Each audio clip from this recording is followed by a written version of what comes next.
অসম ৰাজ্যিক পৰিবহণ নিগমৰ ভূমি গোপনে লিজত দিয়া কেন্দ্ৰ কৰি প্ৰতিক্ৰিয়া নিগমৰ 2 বিঘা 4 কঠা ভূমি এগৰাকী মহিলাৰ নামত লিজত দিয়াৰ পিছতে ক্ষোভৰ সৃষ্টি হৈছে সৰ্বত্ৰে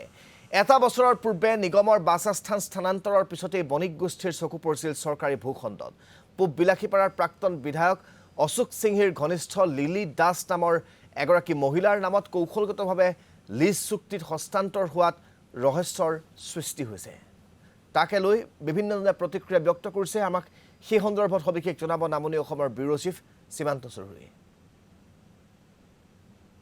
বিজেপি নেতৃত্বাধীন ৰাজ্য চৰকাৰে ৰাজহুৱা খণ্ডৰ ভূমি ব্যক্তিগতকৰণ কৰাৰ ক্ষেত্ৰত যে অভিলেখ কৰিছে সেই কথা সৰ্বজন বিদিত যথেষ্ট উদাহৰণ আছে ৰাজ্যত তেনে উদাহৰণ বঙাইগাঁৱত পোৱা গৈছে বঙাইগাঁও চহৰৰ মাজমজিয়াত পৰিবহণ নিগমৰ 2 বিঘা 4 কঠা ভূমি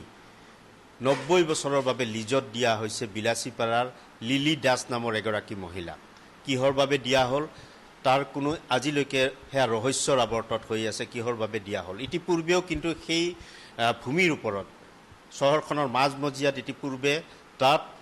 অসম ৰাজ্যিক পৰিবহণ নিগমৰ বাসস্থান আছিল সেই বাসস্থান স্থানান্তৰ কৰি বৰপাৰালৈ অনা হ'ল বৰপাৰা বাছ ষ্টেণ্ডলৈ অনা হ'ল বৰ্তমান আৰু সেই ভূমি যেহেতু পৰিল তাত লোলুপ দৃষ্টি কিন্তু থাকিল একাংশ ব্যৱসায়ী ইতিপূৰ্বেও চেষ্টা অব্যাহত ৰাখিছিলে সেই ভূমি হস্তগত কৰাৰ কাৰণে অসম ৰাজ্যিক পৰিবহণ নিগমৰ সৈতে যোগাযোগ কৰিছিলে একাংশ ব্যৱসায়ীয়ে কিন্তু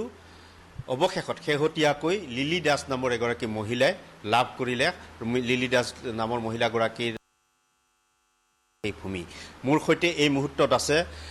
বঙাইগাঁও পৌৰসভাৰ প্ৰাক্তন পৌৰপতি প্ৰভাত বৈষ্ণৱ মোৰ সৈতে আছে যিগৰাকী পৌৰপতিয়ে তেওঁ পৌৰপতি হৈ থকা সময়ৰ পৰাই সেই অসম ৰাজ্যিক পৰিবহণ নিগমৰ যি ভূমি স্থানান্তৰ কৰা হ'ব বা সেই ভূমিত কি পৰিকল্পনা হ'ব তেওঁ উতপ্ৰোতভাৱে জড়িত আছিল আৰু তেওঁ যেহেতু সেই ক্ষেত্ৰত যথেষ্ট পদক্ষেপ লৈছিলে আজিৰ দিনটোত যেহেতু লিজত দিয়া হ'ল এইগৰাকী মহিলা কোন এইগৰাকী মহিলা হেয়াও এতিয়াও যেহেতু ৰহস্যৰ আৱৰ্তত মই তেওঁৰ কাষলৈ যাবলৈ যত্ন কৰিম আপুনি যেতিয়া পৌৰপতি আছিলে যথেষ্ট চেষ্টা কৰিছিলে ভূমিখিনি ৰাইজৰ কামত লাগক ভাল চহৰখনৰ উন্নয়নৰ কামত লাগক নমস্কাৰ মই প্ৰথমতে আগত আপোনালোকক মই ধন্যবাদ জ্ঞাপন কৰিছোঁ এনে এটা বিশেষ ইস্যু ৰাইজৰ ওচৰত দাঙি ধৰিবলৈ চেষ্টা চলোৱাৰ কাৰণে আচলতে অসম ৰাজ্যিক পৰিবহণ নিগমে বঙাইগাঁৱত যিটো তেওঁলোকৰ ৰাজ্যিক পৰিবহণ নিগমৰ যিটো তেওঁলোকৰ বাসস্থান আছিল আৰু বাসস্থানৰ লগে লগে তেওঁলোকৰ এটা ডিভিজনেল ছুপাৰিণ্টেণ্ডেণ্ট ASTCৰ এটা তেওঁলোকে কৰিছিল ৰাস্তাৰ ইপাৰ সিপাৰ এই 2 টুকুৰা মাটিত যথেষ্টখিনি মাটি আছিল সন্মুখতো 2 বিঘামান মাটি আছে আৰু সিপাৰেদি আৰু অলপ মাটি আছে এই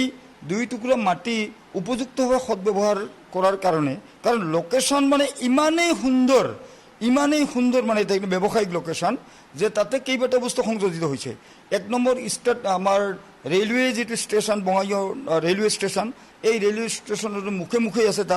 তাতে আমাৰ যিটো পুৰণা বেচৰকাৰী বাছ ষ্টেণ্ড এটা সময়ত তাতেই আছিল তাতে ASTCৰ বাছ ষ্টেণ্ডটো তাতেই তেওঁলোকৰ আৰু বঙাইগাঁও থানাটো একেবাৰে ওচৰত আৰু লগে লগে যিখন বঙাইগাঁৱৰ মূল যিখন বজাৰ এই মূল বজাৰখনো তাৰ লগত একেবাৰেই সংলগ্ন গতিকে মাটি টুকুৰাৰ ব্যৱসায়িক যিটো ভেলু এই ব্যৱসায়িক ভেলুটো যথেষ্ট পৰিমাণে আছিল আৰু এই কথাটো মই গুৰুত্ব উপলব্ধি কৰি পৌৰসভাৰ সভাপতি হৈ থকা সময়ছোৱাত এই কথাটো মই প্ৰথমতে উপায়ুক্তৰ দৃষ্টিগোচৰ কৰিলোঁ যে এনেধৰণে মাটিখিনি এৰি হৈ যোৱাতকৈ ইয়াত যদি অলপ উন্নয়ন কৰা যায় তেতিয়াহ'লে ইয়াত বহুত মানুহক ব্যৱসায়িক এটা স্থল এটা যোগাৰ কৰি দিব পৰা যায় আপোনাৰ ইয়াতে